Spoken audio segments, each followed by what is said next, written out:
ever wonder how much growth is possible in your business in 4, 5, 6 years? What moves you need to make, what mindsets you need to shift, what connections you need to make? Welcome to Being Boss, a podcast for creatives, business owners, and entrepreneurs who want to take control of their work and live life on their own terms. I'm your host, Emily Thompson. And today I'm talking with a boss who has grown up with us here at Being Boss. In the past 6 years, she has launched and grown her law firm for online business owners into a very boss business. She's grown her team, her revenue streams, and her impact. And because this growth has happened alongside us here at Being Boss, and I've gotten to witness this growth as her friend, I'm so pleased to share more of her journey with you, so that you can see what steps can be made and what growth is possible when you show up and do the work as a value-driven, hardworking, and authentic boss. Today, Witt Boyd is joining me to talk about her business journey and to share more about the explosive growth she's experienced in the past few years. She's an experienced lawyer who provides sophisticated legal strategy for online businesses. The AWB firm is the go-to for businesses selling online courses, digital downloads, and coaching services. Autumn is my lawyer here at Being Boss and works with the likes of Amy Porterfield, Melissa Griffin, and many more to grow and protect their online empires. For side hustlers and solopreneurs, Autumn's firm offers a variety of customizable, affordable contract templates. Autumn also hosts the Legal Roadmap podcast, which teaches business owners how to protect their rights and stay out of legal hot water. She lives in Chattanooga, Tennessee with her husband, twin boys, and daughter. Autumn, welcome back to Being Boss. I am so glad to see your face. I know. Thank you, Emily. In my dreams, we're sitting on your front porch with a cocktail, but this is a good second place. I guess. I guess this is a really shitty second place, but I'll take it. No, I completely agree. I would much rather be sitting on my porch with you literally any day. I was telling someone recently, actually, I'll tell everyone, usually Autumn and I have sort of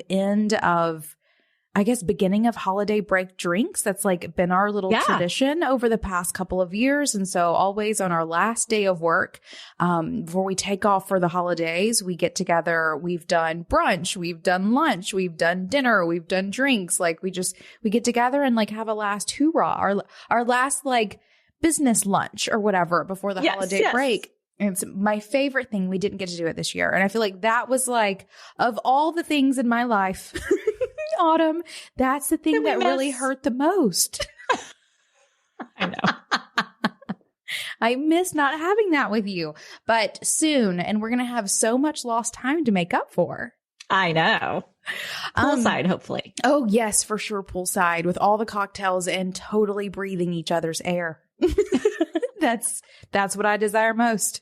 I'm so excited to have you back today in this capacity. It has been so long since we have had you on the podcast. I cannot even. Are you ready? I was pregnant the last time we recorded. So it was almost 5 years. Shut up. Yeah. It was a long time ago. Oh, if anyone goes back and listens to that interview, I was so pregnant, I could not breathe. And so it sounds like I'm huffing and puffing that whole interview. Oh my goodness. I did not even recall that. So that really I was puts mortified. It into perspective. Yeah, well, then it's long overdue. Overdue. And I also think that glad to be back. Right. Bringing you back now, I think is a really great opportunity because you have done so much in 5 years. So much has happened in your business that I really want to talk a little bit today because I guess you found us when you were beginning your business. Sort of give me that little background of what was happening way back then, sort of how your trajectory, what was happening 5 years ago, I guess. Yeah. So it was really 6 years ago. I had just started my own law firm. This is early 2015. And a mutual friend of ours, Meg Keene, I read her newsletter from A Practical Wedding, and she mentioned your podcast in her newsletter. And I was not in the creative entrepreneur field at all, but I just liked her blog. And so she said it was about business and marketing. And I thought, I'm starting a business. I don't know anything about marketing. I should probably listen to this podcast. And so I started listening to it, and I just immediately fell in love with you and Kathleen and all of the boss wisdom you were sharing. And I kind of became a groupie immediately. And I remember in the beginning, I enjoyed it so much. I would only let myself listen to it when I went to the gym. And it was like an incentive to go to the gym that I got to listen to the podcast. What great motivation. I know. It was like tuning in and hearing, just like it was two business besties, just kind of talking. So I loved it. And then I don't know, at some point, maybe 6 or 9 months later, you were going to move to Chattanooga, where I live. And you mentioned it on the podcast, and I was a total creeper and emailed you and said, hey, I'm in Chattanooga. I'm a listener. Just let me know if I can be helpful. I'm happy to be another friendly face. And so we got together for coffee. We got to know each other. And by the time you moved here, I had more moved into the creative space of the kinds of clients that we work with here at my law firm. It was not a law firm at the time. It was just me. But I love podcasts. I love listening to podcasts. So I had fallen into a couple communities. I was in the Being Boss Facebook group and a couple others, and just was meeting lots of bosses, and there were really no other lawyers in that space. I mean, there was maybe one or two. I remember Rachel Rogers, who now has blown up and is in a totally different business, but she was like my icon, my idol, because she was doing the kind of law that I wanted to do. I was an IP and contract lawyer. It was just very much like working one-on-one, writing contracts for graphic designers and that kind of thing. Back in that day, I came to the Being Boss conference in New Orleans, the first one, what did you call it? Not a conference. Vacation. Being Boss vacation. Yes. I was also pregnant then.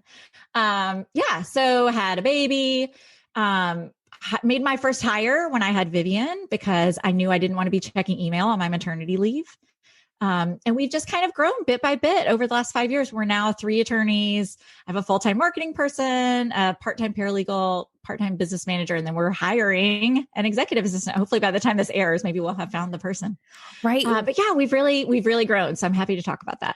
Watching you do all of this has been amazing to watch. And I also have to say, I use you as the example of how and why cold emailing works. All the time. Literally all the time. Because you're right. I remember getting an email from you, and just as you said, like, I live in Chattanooga. I heard you're moving here. I'm a fan of the podcast. Let's have coffee. And I remember being like, noted. And I will say too, I remember literally a week before you sent that email, David and I had a conversation about how, we were moving to Chattanooga. We needed to find a lawyer. And just there are right types, place, right time. There are types of people that you just need to know. And a lawyer is one of those. And so you reached out at just the right time in just the right way. And we ended up meeting up, becoming friends. We now work together. You are my go-to for all things contract and IP and all the things. And so you are my example of why cold emailing, when done correctly, when done genuinely, absolutely works and really plays into what can be very long-term and mutually beneficial relationships. So I love that that's how we started out, for sure. And I didn't think it was creepy. I know everyone always does. And like, there are creepy ones for sure, but it wasn't creepy to get that email. But watching you start from those very early phases of leaving your previous job and doing this thing, committing yourself to building your own law firm, and watching you do it all along the way has been such a treat, because I really feel like I've seen this, like, I would say like this condensed boss journey, but it's not condensed. Like, we've just really known each other that long. I think like 5 years. 5-6 years is a good amount of time for you to have made the strides that you've made in your business. And that's really what I want to talk about today is how it is that you have sort of executed that growth, how it is that you have sort of readied yourself, like sort of personally, like mentally, emotionally, but also financially for that kind of growth, what that has really looked like for you. And so I'm wondering, maybe we'll start with like, Can you identify any sort of milestones along the way where you feel like those were decisions that you made or opportunities that presented themselves to you, where you feel like these were the moments where things shifted in my business? Yeah, absolutely. So I will say, I mean, you know me, I'm kind of an open book. The ability to leave my last job, which was like a high paying lawyer job, was pretty scary, but also my husband is also an entrepreneur. I also have a husband named David. This make it a little confusing. Right. There's my David and her David. Yeah, we have our Davids. He had been doing his own thing for long enough and had been through some roller coaster ups and downs. And he very much said to me, you know, I think you can do this. I think you can be your own boss. And so he encouraged me, and also his income had eclipsed mine. And so that gave us some flexibility, and we had some savings. And so we felt like, yes, it was a leap, but also it was kind of calculated. But I didn't take any clients with me from my last job. So it really was like, I am starting from zero. But I am also a go-getter, and I love meeting with people, and I had done no sales in any of my former jobs. But once I figured out that sales was just like going to coffee with Emily, or meeting up with a friend who might refer me business, or reaching out to somebody who maybe has, like, what we'll talk about how my firm has really grown in the last year or two, complementary business services like CPAs and CFOs, people who are working with the same kinds of people that I want to work with. It's really just sitting down and chatting with them and like telling them what you do and asking for them to send people to you. It's not that hard. And so once I figured that out, I mean, I had a goal my first couple of months of opening the firm, of having coffee or lunch every single day with someone. So I really just started with my existing network. And I sent out mailers. I, sent lots and lots of emails to people, just, hey, let's catch up. I'd love to let you know what I'm doing and see if I could be helpful to you.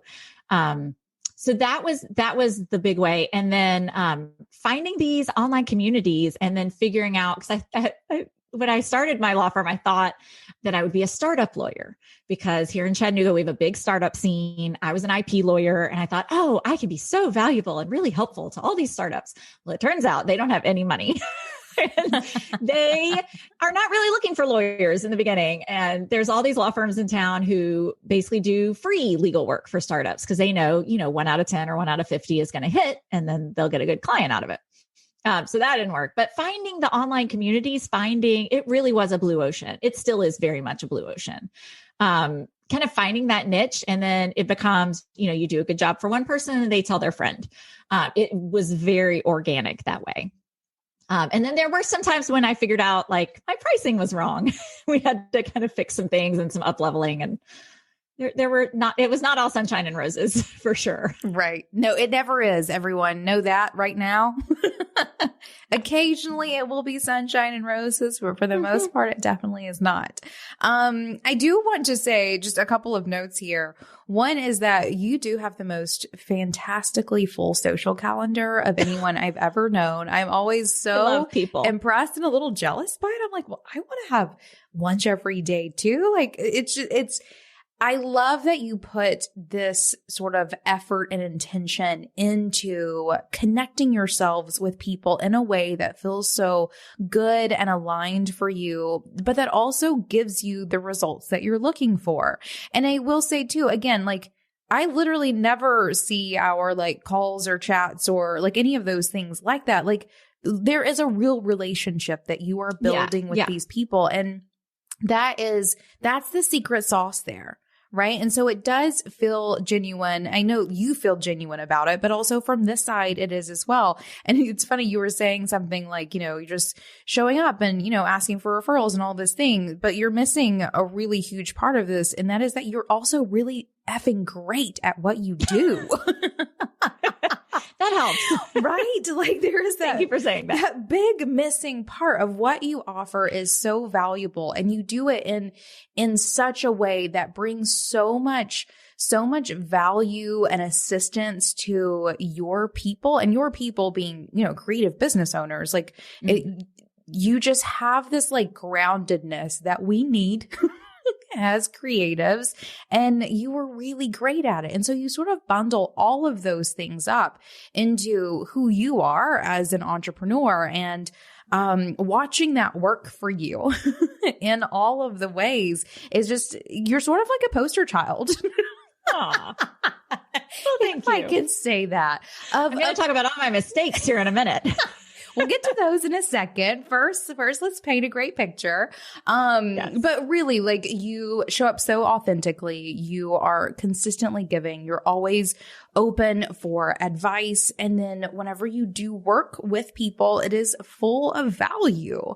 And all of those things, I think, has added up to being really your secret sauce for success. And I think anyone can apply these things for themselves in one way or another. So thank you for sharing all of that little peek behind the scenes of how Autumn Witt Boyd is ruling the online business lawyering world. And I also love that you called it your like lawyer job. Your first lawyer real job. Right? Whenever we had you come do the Being Boss conference this past spring, I think your session was just called Lawyer Stuff with Autumn Witt Boyd. That's what it was on the just a nice general term. Okay, then let's talk about the past 12 to 24 months, because I do feel like the past 12 to 24 months has been when there has been a lot of explosion in your business. So I would love to hear, just catch us up on that little window of time. What has been happening? Yeah, it's funny. I was in my closet this morning and I noticed my vision. Just hanging out in your closet?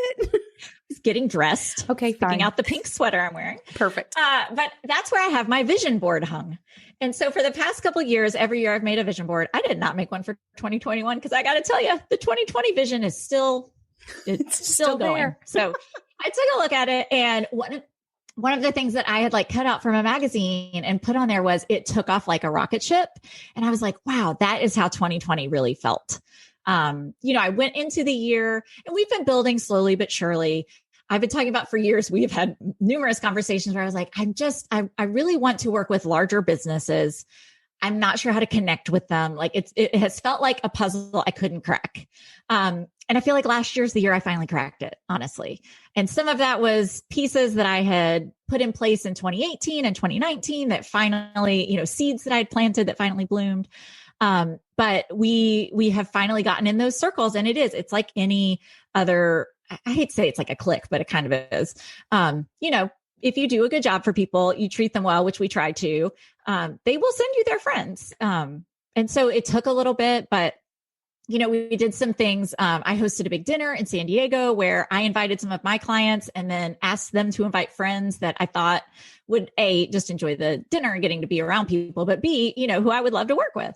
One of those people was Amy Porterfield. And so I sat myself across from her at the table for dinner, and she is so kind and warm and, was asking me all these questions about myself. And she said, Autumn, who do you want to work with? Like, who's your ideal client? And I looked at her in the eye and I said, Amy Porterfield. Just subtle like that. Yes. I mean, I was like, why not? Like, when else am I going to be sitting at dinner with Amy Porterfield? Yeah. So she looked back at me and she was like, oh, and then it just kind of shifted the whole conversation. And she did end up hiring us to do something small. And then kind of bit by bit, we're now basically her outside general counsel for her company. And that kind of cracked open the doors a little bit. The other big thing that I think was seeds that we planted that have really paid off is a very intentional referral strategy, which is not as complicated as it sounds. But I mentioned earlier that people who provide complementary services to us are a great referral source. So it's even other lawyers who maybe don't want to do some of the things that we'll do because we're pretty full service. But financial people like CPAs and CFOs have become our best referral sources. And so I started noticing that a couple years ago. And so then I went into, I'm in Tara McMullen's community, the What Works Network. So I went in there and just searched like, who are all the financial people? And I sent them emails just saying like, hey, I often need financial referrals for my clients. I would love to get to know you. And so did a bunch of just Zoom calls, 15, 20 minutes. I will tell you, CPAs, not chatty. Those were like the keep those calls short. They are just pretty dry. But, just I got to know them, and it wasn't pretend. Like, I do have clients who ask me about that. And I ask them like, who are the other professionals you're working with? Like, how can I make sure that you're being well taken care of? Because a lot of times, even our 7 and 8 figure annual revenue clients will come to us and they've never worked with a lawyer before. They're kind of, they have taken off like a rocket, but maybe they don't have some of those foundational things in place. So I noticed that was a great referral source for us. And then I just tried to find more of them. And so I did a lot of those calls. And then I started asking my good clients, like, who are you working with? And then saying, like, do you mind if I email them? Do you mind if I connect with them? Like, if you're happy with them, maybe I could send them more good clients. And that has been, I mean, it kind of is like the boulder rolling down the hill. Like, it has kept us very, very busy. Yeah. Despite a pandemic. I mean, we almost doubled our revenue last year, despite the pandemic and despite having like kids at home and everything falling from the sky around us. That is amazing. Yeah. And how much of that would you say is from referrals? Like, we ran a report. So we have a customer or client management system, a CRM, that we track. Like, if someone contacts us, we always ask, how did you hear about us? So we were able to run a report, and I was sure it was going to be, I have a podcast, which we'll talk about in a minute. I do all this social media. I do Facebook Lives, this, that, and the other. And I was like, oh, it's going to be from all those things. And it was like 95% referrals. Wow. Like, it blew my mind when I saw that report. And that is really what started. That was like 2 years ago that we did that. Yeah, it's almost all referrals. That is amazing. And referrals are free. And they are so easy to close. Like, if Emily has sent me some amazing referrals, who, like, talked to one of them this week. Like, you tell them I'm great, and then they come and they're just basically like, how can I hire you? Like, it's so easy. Right. And they're wonderful. They're nice. Like, if a nice person sends you someone, they're probably going to be nice. They're not going to be a jerk. Yeah. It's just all the good things. Referrals are the best. For sure. Okay, good. I need everyone to go back. There's an episode somewhere in the early 200s, I think, called Word of Mouth Marketing, where Kathleen and I start laying down the groundwork basically for this exact conversation. And I think about that time was when we did the Being Boss conference that ended up being online, where you were in on a session where I called it, creative marketing strategies or something like that. But it was a little tongue in cheek because they weren't creative. They were old school, right? Now we think of them as creative because it's not Facebook ads. Exactly. So, and referrals was something that we talked about a lot in that session. And so I love that you are here now, almost a year later, with an even broader picture of what that word of mouth marketing has done for your business, and that it has helped you double your revenue and literally cost nothing other than, 20-minute phone calls with CPAs. Which are fun. I mean, it's not painful. No. Yeah. And so anyone who is thinking about, how is it that I grow my business, but you don't have any money to put into ads or to hire a marketing director or to do any of those things, do great work and encourage people to tell others about you. It's we ask for it. We like it when Emily has been on the receiving end of this email. When we close out a project, we say a referral is the best compliment you can give us. And we let people know that we have availability. I mean, I think everyone presumes everyone else is so busy. Like, oh, I couldn't possibly add more to your plate. It's like, no, we're here. We would love more clients. Yeah, for sure. Yeah, so just getting used to asking for it and telling people. Yes, making it as easy as possible. And sometimes that just means a prompt, reminding them that it's something that you want. I love this for you, Autumn.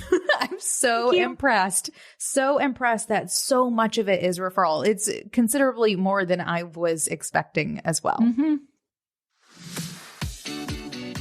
This episode is brought to you by FreshBooks. When building a business you're passionate about, it's easy to feel like there aren't enough hours in the day. And if you're doing all the invoicing and accounting on your own, you're probably spending a lot of time on work you don't love.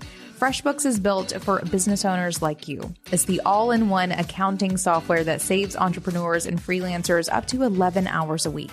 That's 11 hours you can spend nailing a client pitch, serving your customers, or honing your craft. Try FreshBooks free for 30 days, no credit card required. Go to freshbooks.com/beingboss and enter Being Boss in the How Did You Hear About Us section. Perfect. Then let's talk about the support that you've needed to put in place to I guess, capitalize on this growth, right? Because doubling your revenue in 1 year is no small feat. As a one-on-one service provider, right? As a one-on-one service provider, that's not something that you really can or should scale, I don't think. So tell me a bit about what your team growth journey has been like along the way. Especially things like how have you figured out what roles you needed to fill and then actually finding the talent to fill them? Mm-hmm. It has been an evolution. So I mentioned my first hire is still with me. Her name is Brooke. She's our business manager. She started out as like a 3 to 5 hour a week VA because I was terrified to hire someone. And, I had pretty consistent revenues at that point, but I was still using most of it to pay myself. So, it's scary. That first hire can be scary, but like I said, I knew I didn't want to have to be the only one looking at my email while I was on maternity leave. So I brought her on and we kind of eased her into a couple of just really basic tasks. And it became very clear that she was so capable of doing more. And so she actually had, I think, 3 or 4 jobs when I first brought her on with other people. She had a couple different part-time things. And then one by one, I would kind of ask her if she had a little more capacity, if we could add things to her plate. So she started taking over invoicing and she started managing my calendar. And now she basically runs the place. So she let the other jobs go and kind of built up with us. So that has been amazing. So that was the first hire, was just administrative support. Like I did not need to be spending my lawyer time. That's what we sell. And it's expensive. So the more that I could kind of get off my plate and free myself up to do sales and legal work, really was, that helped a lot. And then the second hire, I think, was attorney help. So I hit the ceiling of my own capacity where I had more work than I could do. And I was staying up till midnight every night. And that gets old real quick. That was like my old lawyer job, which is why I left it. So I just hired contract lawyers at first. I asked friends, who do you know who might have a little capacity, who can do these types of things? And it took some trial and error. Anytime you're working with someone like that, who's juggling several different things, sometimes you get the short end of the stick. And so I had some of that where I would get things back that just weren't great, or they'd be late. And they, would apologize. Oh, I'm sorry. My other job was really demanding this week. And so that gets frustrating after a while. So I had just kind of ended working with one contract lawyer, and I was having lunch with a friend, like just local, just having lunch with a friend. And I mentioned, I think I really need some more. I need to hire another attorney. And I wasn't even ready to do it. And she was like, oh, I have a friend who just moved here and is a stay-at-home mom, but she's a lawyer and might be interested. Like, I'll connect you. And so we went and had coffee, and this is Michelle, who works with our team. It was it was just a personality fit very early on. So I brought her on, still as contract, still as just hourly as we needed her. So it didn't feel like a big, scary commitment. And then as we've gotten busier, she's a pretty steady, like 15 to 20 hours a week now. So she's been with us about 3 years.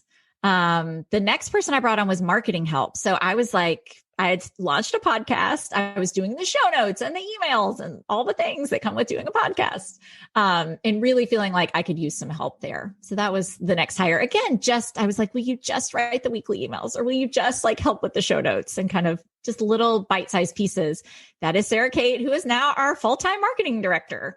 So I've kind of hired people on a trial basis. And I will say our last hire was a full-time attorney, and our next hire is going to be a full-time executive assistant. So you can now our business can very much support that and needs that more. And it's not as scary. We have 6 team members now, so it's not as scary. I've got a big payroll, but we have the revenue to support it. So it becomes less scary as you do it more, I would say. Right. And you're definitely illustrating something that I've always said too. A lot of times people think that whenever they make that first hire, you have to jump right into full time.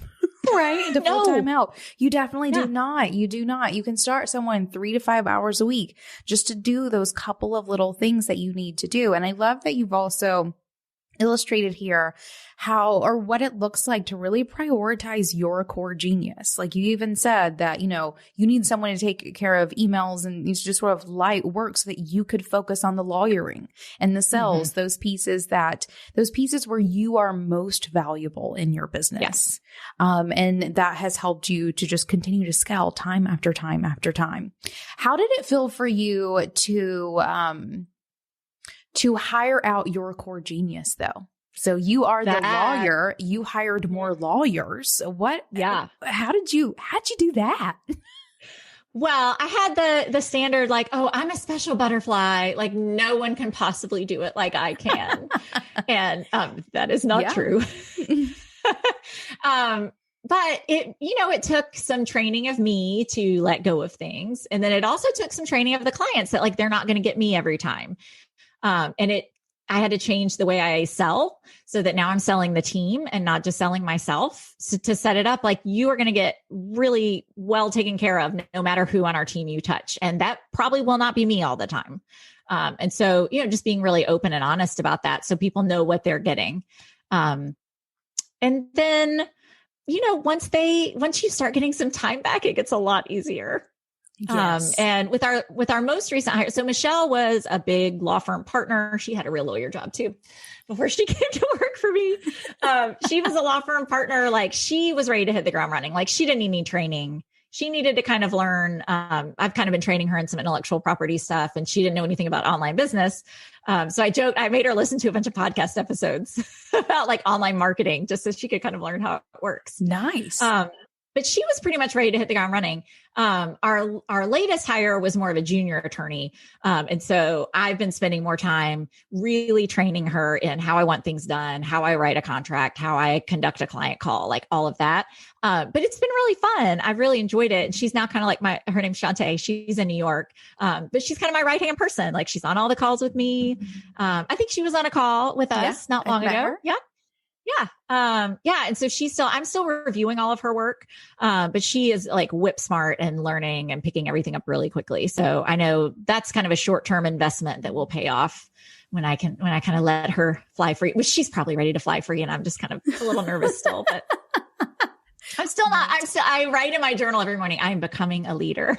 I still feel like I'm kind of growing into it. You are a leader already, Autumn. And I think that what you're talking about here is something that I've experienced as well that I really enjoy. And that is sort of imparting your knowledge into someone who can like take your work even further. Like I find a lot of joy in that and yes. Sort of creating this broader opportunity for impact with the work that you do by teaching others to do your work with you and for you and all of those things. It's something you're able to make more impact than you can ever make on your own. Yeah. And I didn't realize how much I would enjoy. Like we just had a team retreat last week and every single person, and I mean, I know it's the team retreat, so they could be just blowing smoke, but, everybody said they really are working their dream job. And I didn't realize how amazing that would feel and what like pleasure and like how fulfilling that would be, that not only are we affecting our clients' lives and hopefully doing good work and getting everybody's legal house in order, but I'm a job creator. Like that's amazing. I'm giving, and we joke that we're an all-girl band. Not that we would never hire a dude. We just haven't yet. But we really enjoy each other's company. We have a great time together. Like everybody's really supportive. No jerks allowed. That has been a really pleasant surprise. Right. That's that next level of impact too, right? Where, we all do these things to create our dream jobs, right? Yes. But to be able to create someone else's dream job too, that's next level.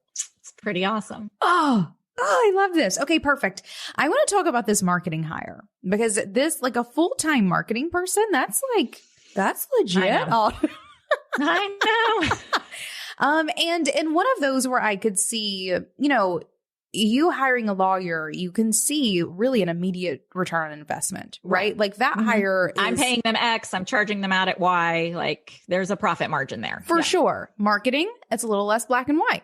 So I would love to hear from you about that decision, how it is that, or why it is you made that initial move into, and you mentioned it a little bit, having someone do the emails, all those things, but what did it look like for that decision making, like moving her into a full-time marketing position?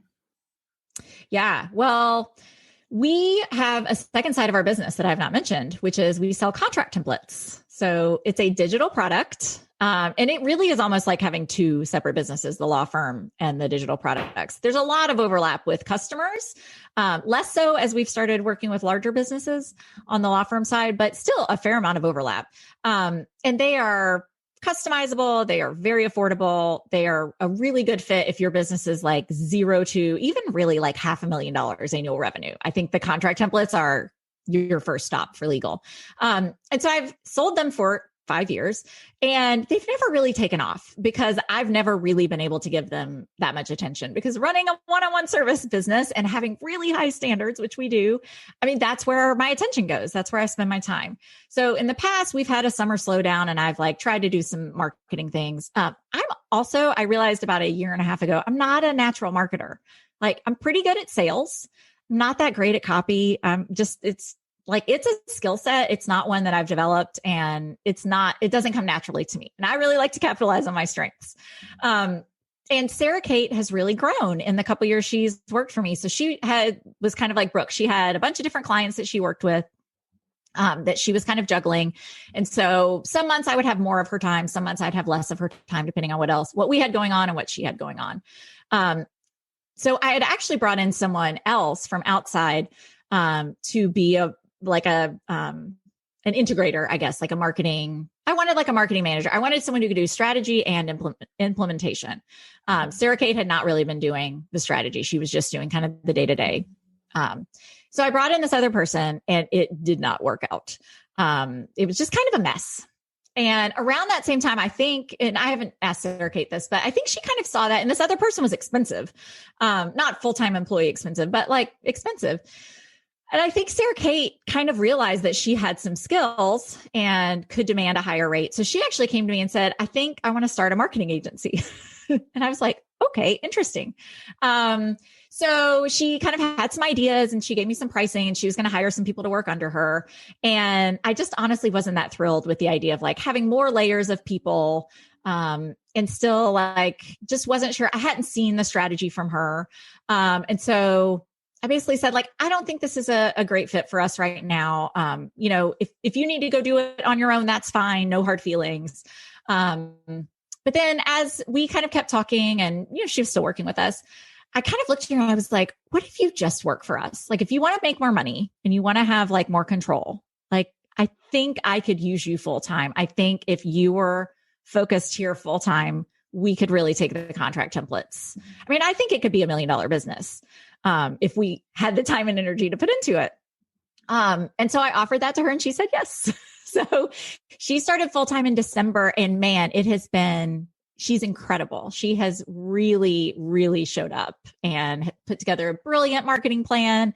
We did you can't see this if you're listening, but we did a challenge. She made this like beautiful workbook. We're doing all the internet marketing things that just take a lot of time and energy. And she's doing Facebook ads for us. We like tripled our contract template sales this year and we're poised to do a lot more next year. So, and she was like pitching me for podcasts. We've tried all kinds of different things, but, having a full-time person just looking at that, and she really owns that part of the business now. Like I come in and I'm like, just tell me what to do. Like, do I need to do a Facebook Live? Are we missing this contract? You need me to write it? Like, just tell me. But it's been really fun to watch her grow into that and really like kind of own it. And she's doing way better than I ever did. So, again, another kind of scary, like, this is a full-time person. But she's killing it. And like the ROI has become, like she is proving she's earning her money very much. Nice. Ooh, this is so good. And it's something that I'm seeing a lot these days too. I see these interesting sort of ebbs and flows of sort of, I don't really want to call them trends in business, but sure, I'll call them that, especially like in the realm that we play in where, I mean, I'm literally telling people all the time to like start a business. That's like sort of what this podcast is about, more or less. But I completely recognize what you're saying where, sometimes the best benefit is not from hiring another agency to do the job of having these more layers of systems and people and permissions and all of these things, but it's finding someone who can just be your person. And that for that person, you are their person. right? Like you get their total focus, and their, complete, all the implementation is yours. I think there's something very amazing that comes from those sorts of relationships too. And really just plays into this like broadening spectrum, I think, of like how it is that you can work with people. And I love that for this one, for you have, sort of taken all the little steps along the way to find a place that really works for both of you and that you're seeing the ROI. Yes. And I will say, like, I don't think most service businesses need a full-time marketing person. Like, honestly, I did not have a full-time job for her. Well, if it were just the law firm, and she's really doing very little marketing for the law firm. You've heard it's mostly me having coffee chats these days. Right. But the digital products, like that other side, that other revenue stream. Yeah. Mm-hmm. Like it. And that is scalable in a way, like without more people and, in a different way than a one-on-one service is. For sure. This is good stuff, Autumn. You have been doing so much fun stuff. Okay, now I do want to talk about the podcast, and I'll tell everyone, this is why I emailed you. This is why I was like, okay, I have to hear this story, Autumn, but will you tell me the story on the podcast? You've been doing your legal roadmap podcast for how long? 4 years, 4.5. Four and a half years. And I started it right after I had Vivian. This is all like Vivian's life story in a podcast. Well, Vivian is still alive, but the podcast is dead. The podcast is not. We're saying it's on hiatus. I'm not going to call it totally dead. Perfect. You shouldn't. You never know. You never know. But tell me about this. You decided to stop doing the podcast. I know for you that it has been somewhat fruitful. So just tell me a bit about, I guess, your time doing the podcast and what sort of brought it to this moment of hiatus. Yes. Well, so early in my business, I was on lots of podcasts, and that was a big marketing avenue for me. And I would say if you had done that same report that I ran, a year or two ago, 5 years ago, a lot of people were finding me from me being on other people's podcasts. And I loved it. I thought it was fun. I loved to chit chat. It's like the best of all worlds. You don't have to be beautiful, but you can if you want to. Indeed. But I enjoyed it. It was easy. It was fun. And I was trying to blog, and I was like, oh, everybody tells me I need content to market.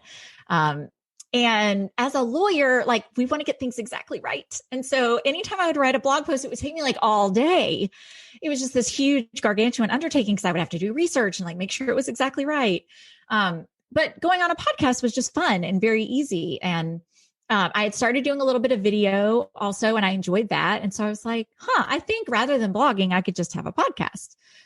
So that's what really led me to start the podcast in 2016. And I did just a season at first. I did 12 episodes and I kind of batched it, and I made it. It was almost like they're still there. The first 12 episodes are really good. They're like the course that I was too lazy to make. So it was like, here's all the things you need to know as a baby business owner. Like, here's what you need to be taking care of, kind of helping. Just here's what you didn't go to law school. Here are all the things you don't know you need to be worried about.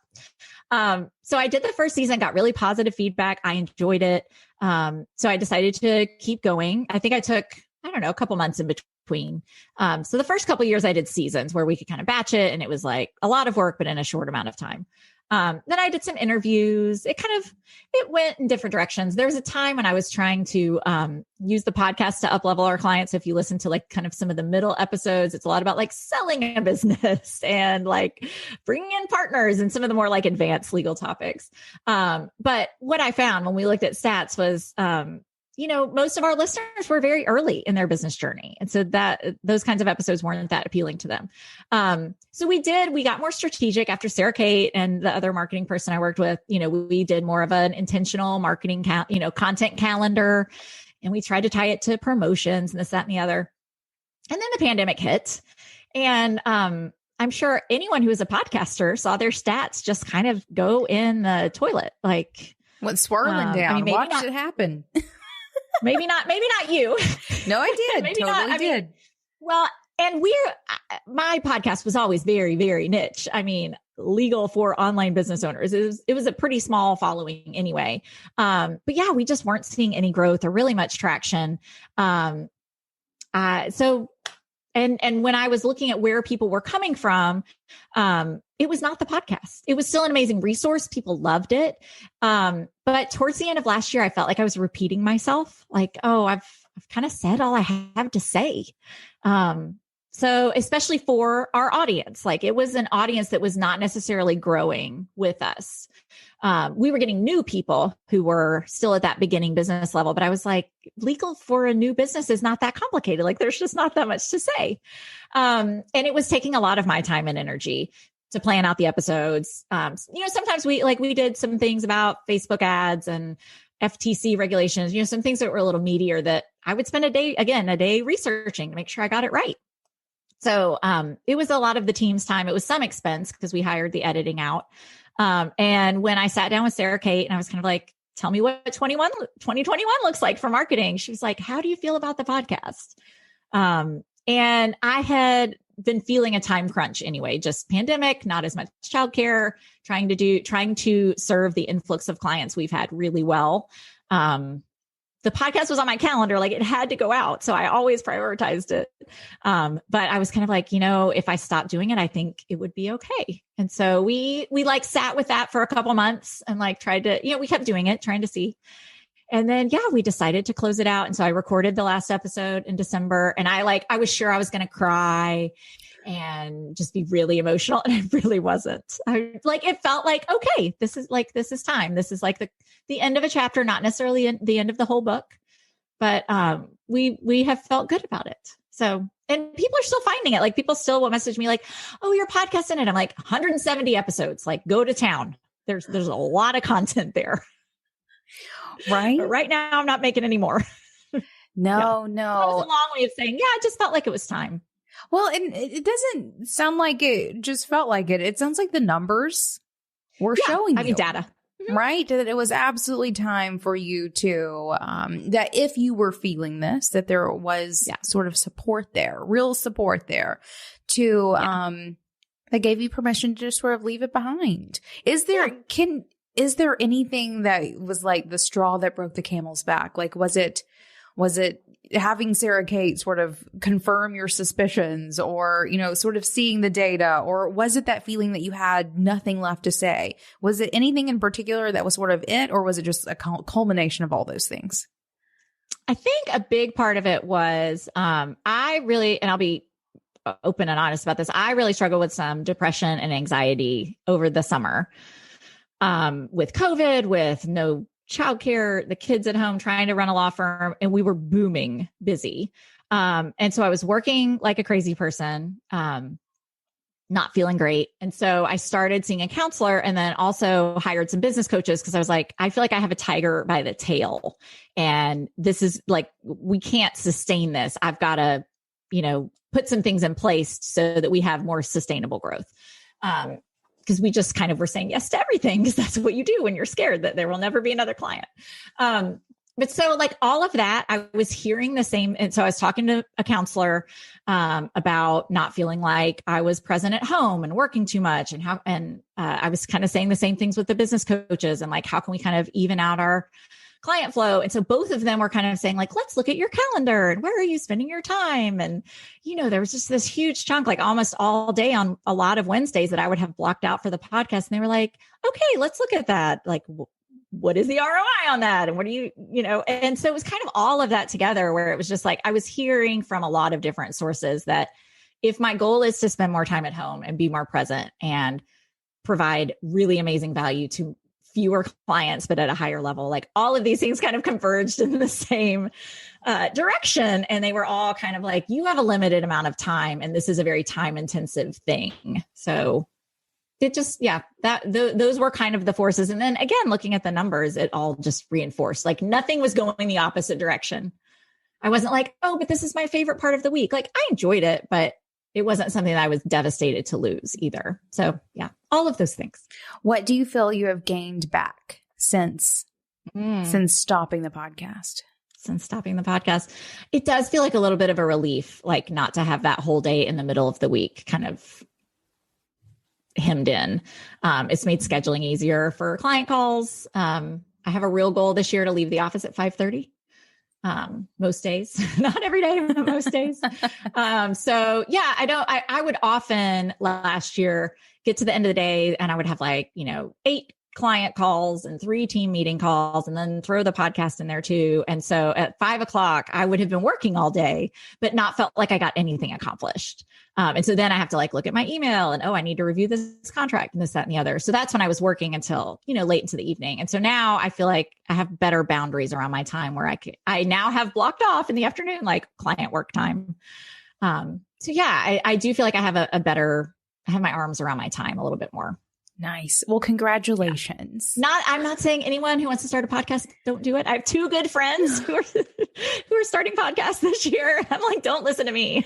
Right. No, when podcasts or not, I think this is a wonderful lesson of, you start something because it is beneficial. Like you see the benefits. It has real benefits. You get clients from it. You grow your online presence. Like you do all these things, but there comes a time in your business where, actually consistently you need to look at what is happening because things shift and change as your business grows. The things that's going to help a business that's just getting started are not the things that's going to help you whenever you're multiple 6 figures into it. Like you're running a completely different business at that point. Yes. So this is a really important lesson of just checking everything consistently and making really smart decisions based on facts, not just feelings or what you want to do or what people are expecting you to do. But my fans love it when I do this or whatever it may be. It's about running a business. And that's you made a business. Whoa, my mouth today though. You made a business decision and no one can fault you for that. And a life decision. I think you mentioned earlier, like we all start businesses because we want a dream life for ourselves. And so, like your favorite ideal day exercise, like my ideal day was not working until midnight because I felt constantly behind. So like I am the boss. No one is to blame but me for that. And like that is fixable. So this was kind of one brick in that wall. Well, congratulations, Autumn, on that as well. I'm so excited to hear that was the decision that you made and that's how you made it. And it was so conglomerated. That's not the word. Like, what is everyone sort of came in. Amalgamated? Maybe. It was like all signs point to yes. Yes, that. That happened, right? And so it was an easy decision, even if it felt like sort of a heavy decision to have to make. Congratulations. I think that's exciting. So you've removed this really sort of big part of your week, which hopefully leaves you open to so many things. What are you most excited about doing in your business this year? So we have really rejiggered the way we work with new clients. And so I don't even know if I've told you this, Emily, but as part of trying to really provide amazing value at a higher level, we are limiting how many clients we take a month, which was so scary. And I told Brooke, I said, it's fine if like we don't even sign a new client for 3 or 4 months because we've got existing clients who are still keeping us very busy. We immediately filled up. It has not been a problem. But so we have a new way of working with clients where we start with a legal planning session and we get our arms around their whole business. And it just feels so good to really be providing, that's our favorite way to work with clients where we see everything that they're doing. And oftentimes the thing they come to us wanting is not the thing they really need. And I don't say that like, oh, they're so dumb. Like they just don't have, like, we have a lot of experience in seeing how things go wrong. So that has been really amazing. We've just gotten started with that in January, but I'm excited to see that kind of continue to grow. And I think we probably will be hiring another attorney later this year to kind of meet that demand. So we'll see. Yeah. And then Sarah Kate is just doing really cool digital marketing stuff on the contract side. So she's repurposing a lot of our old content, which is fun. Like I'm not having to recreate new things, but we just have so many worksheets and templates and tools and things. So she's making them pretty because I'm not a graphic designer.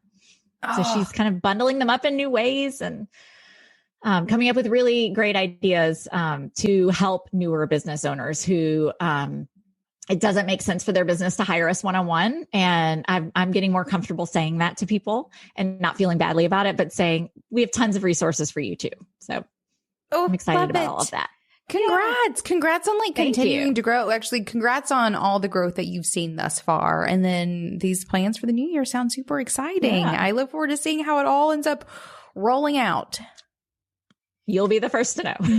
I'm excited. Perfect. Well, Autumn, thank you so much for coming to hang out with me. Why don't you tell everyone how it is that they can find you around the interwebs?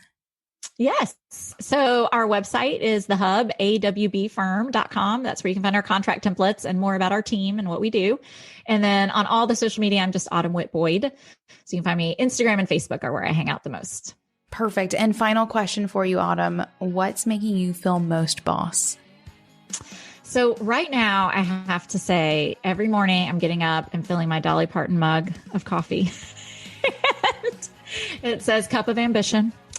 And I've been sitting down with my journal and setting an intention for the day and kind of grounding myself. And that has been a game changer. Even when things are chaotic around me, as they often are with 3 children, that has been making me feel pretty boss.